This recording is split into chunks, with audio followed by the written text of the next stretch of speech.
ఒక ఆకలితో ఉన్న కుక్క వీధిలో తిరుగుతూ తినడానికి ఏదైనా దొరుకుతుందేమో అని వెతుకుతూ ఉంటుంది. అప్పుడు ఆ కుక్కకి ఒక పెద్ద రుచికరమైన ఎముక దొరుకుతుంది.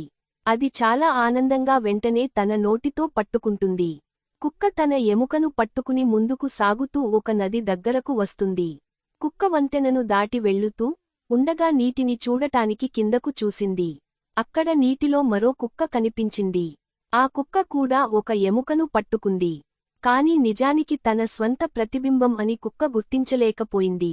అది మరో కుక్క అనుకుని దానిది చాలా పెద్ద ఎముక అని అనుకుని ఆ ఎముకను ఎలాగైనా సంపాదించాలనుకుంటుంది.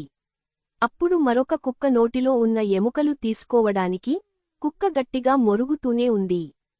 కుక్క మొరగడానికి నోటిని తెరిచిన క్షణం దాని స్వంత ఎముక నీటిలో పడిపోయింది. నీటిలో కెళ్లిన ఎముక దూరంగా వెళ్ళిపోయింది. కుక్క అది తిరిగి పొందలేక నిరాశగా చూసింది. కుక్క ఏమి చేయలేక బాధపడి వెళ్ళిపోతుంది. ఈ కథలోని నీతి: కుక్క ఎక్కువగా పొందాలని ఆశతో చివరికి ఏమీ పొందలేదు.